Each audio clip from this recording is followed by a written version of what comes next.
Yo, yo, yo, what's going on, guys? Catching cryptids here. The magic is real. You feel the buzz? You feel it? Got a little energy going in this company again. What y'all thinking about? Who you want? Who's it gonna be? Nick? Umu? Bailey? Gary? Bandai? Sanrio? Tops? Fanatics? Argos? So many freaking names have been spit out there. It's kind of cool. In a bad way. We're all junkies, I think. Anyway, we're going to do Bigfoot today. Topps Chrome Bigfoot. Didn't go too deep on Bigfoot. But Bigfoot is my favorite cryptid. He's the one from when I was a little squirt. I saw on the Bionic Man show was Sasquatch, the one I used to ask my mom about all the time. You know, is it real? Is it real? The one that got me doing book reports and got me really into cryptids as a kid and into adulthood. So Bigfoot is my favorite. He's the dude. He's the one actually I saw when I was looking up sports cards. About 3 years ago almost now, and I just happened to type in Bigfoot card, and this is what popped up, and I've been down this rabbit hole now for 3 years. Alright, we'll go down Crypticams. Didn't go deep on Bigfoot.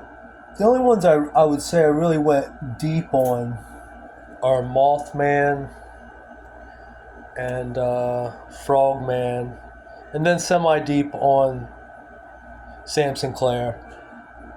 Guess I bought into the storyline, and I'm a cryptid lover, so at first I didn't buy any Sam at all. But then as it started getting closer to the storyline and the books coming out and all that stuff, I just thought it was a good idea. So that's why I started buying some Sam stuff too. I'm not quite sure how much I'm regretting that now. Kind of wish I would have went deeper on the cryptids. Because even if, the story doesn't come out or whatever, the cryptids are cryptids. They're what this is all about. As of right now, Sam Sinclair is no one.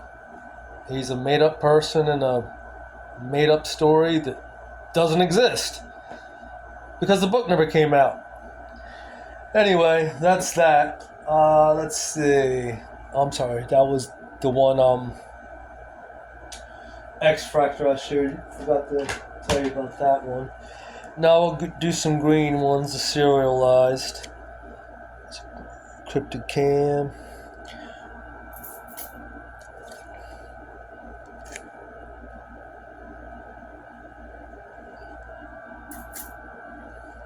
Didn't look up pop reports on these or anything like that, like I did with the Mothman and Frogman. I'll dive in to the other ones that I have later. I look at the pop reports here and there, but sometimes I find they're not accurate. I remember I checked a couple times last year, and I don't know, it was some type of PSA 9. I can't remember which card it was, but it said there were none, and I had one. So, like I said, I don't know how often it's updated and that type of thing, but I know eventually it's correct, but I'm just talking about it being updated. So I do check it now and then, I don't dive deep into it. Who do you guys think is gonna win? Who's gonna get it? I've been Nick is the guy, right? I mean, if anybody can turn this thing around, if anybody can get people behind him, he's obviously going to need a lot of help. But, I'm talking about personality-wise, the guy-wise, likability is very, very big in business, which I think Mike got a crash course in that. He thought that his genius idea, that he could be a jerk to whoever he wanted whenever he wanted. Well, he found that out the hard way. So, being likable is very, very good business skill people need to learn if you're in business, especially if you're in sales. If you're trying to sell something, you're not only, it's the lifelong line of you're not only selling, the product or service, whatever it is you're selling, but you're also selling yourself. All right. Me and my tangents about business. All right, here we go. We're going to do a cryptic cam, PSA 10 board. These got a handful of good ones here. Gold PSA 10. You now know how tough the PSA 10s are. Gold cryptic cam PSA 10. Now remember, I don't know if you caught I made a video, but then I just deleted it. Just didn't seem there was a lot of interest. I know maybe a handful of us are interested in it. Just trying to figure out, what's getting more response and less response. I've only been doing this for a few weeks, so I'll be experimenting with a bunch of different things until we get into the more content creation with the bigger things I have planned, but that's going to be down the road a bit. So I'm kind of experimenting now. Now remember, the cryptic cams are coming in around 60%, give or take, the ones that are actually sent into PSA, and then they're graded PSA 10, about a 60% rate. But the non-cryptic cams are coming in at a much, much different rate. I'm guessing because it's all the shininess and there's more room for error. This has bigger borders, where this is, I'm guessing that's it. But I do remember Nick saying that the first time he was opening up Chrome like a year ago, that the Chromes are notoriously hard to grade. So, but remember that these are 60% PSA 10s, these are 35%. So, alright, that's the gold.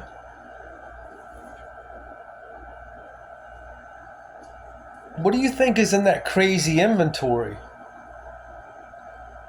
Someone asked me that in one of the chats we had an exchange.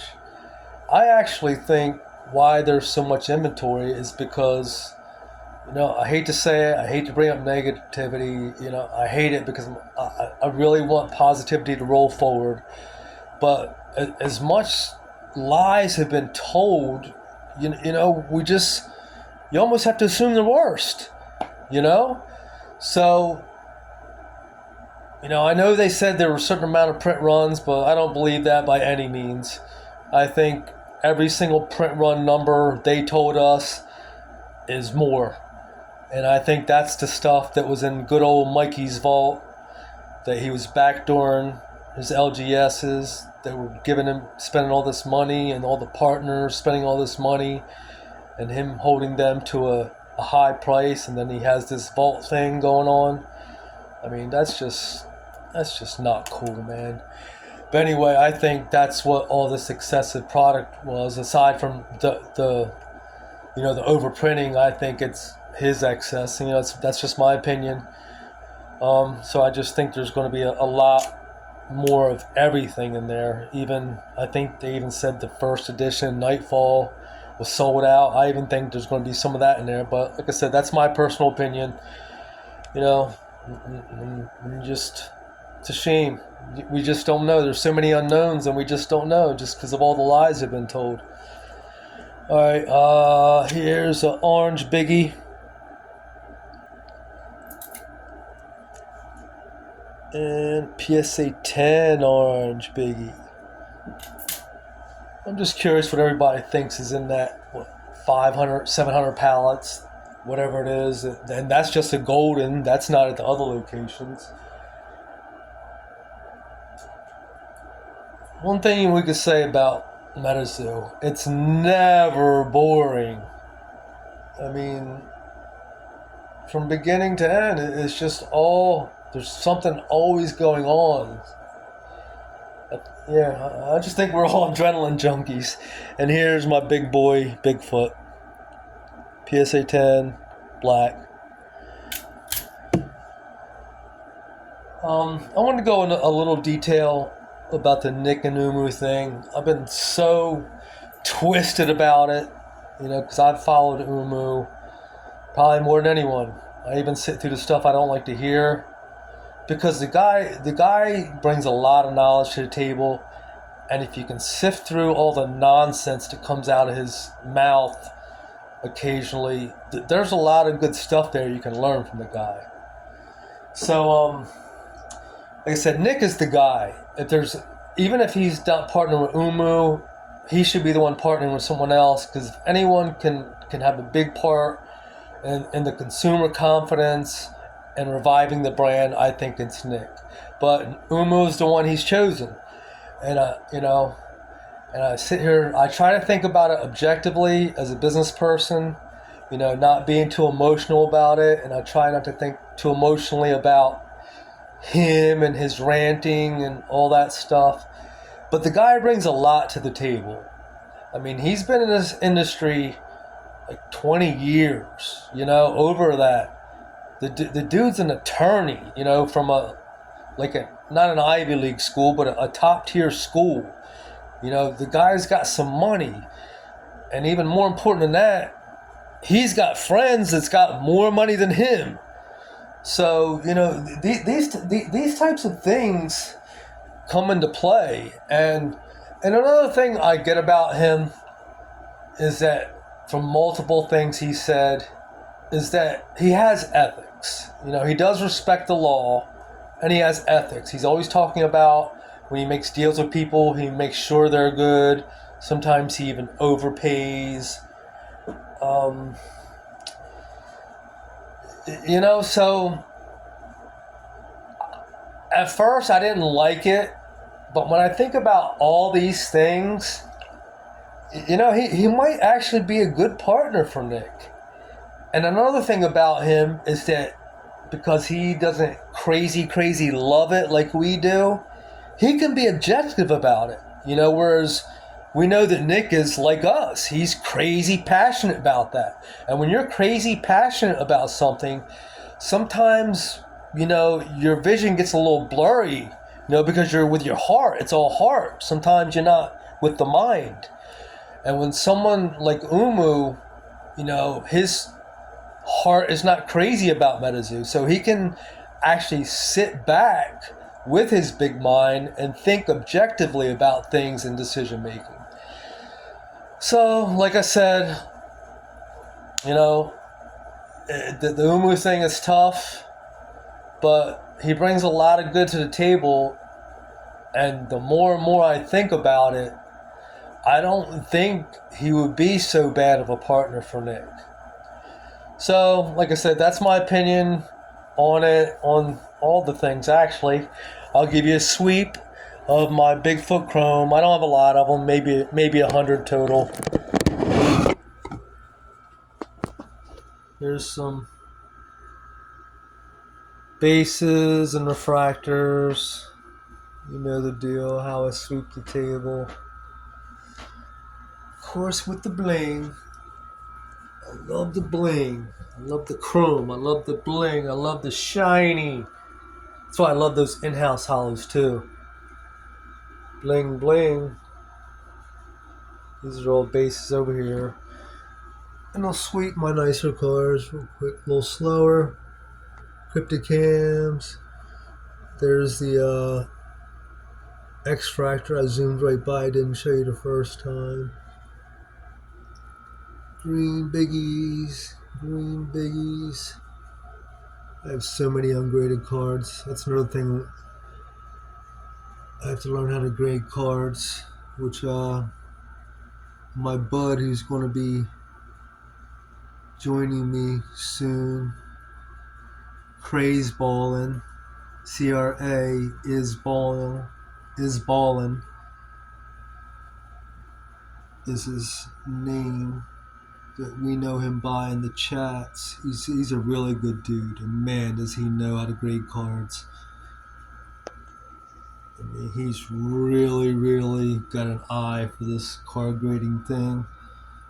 He's been in the industry for a while. Can't wait for him to join me here and us to get even more content going for you guys. What a great community we have. I'll check y'all out later. Peace.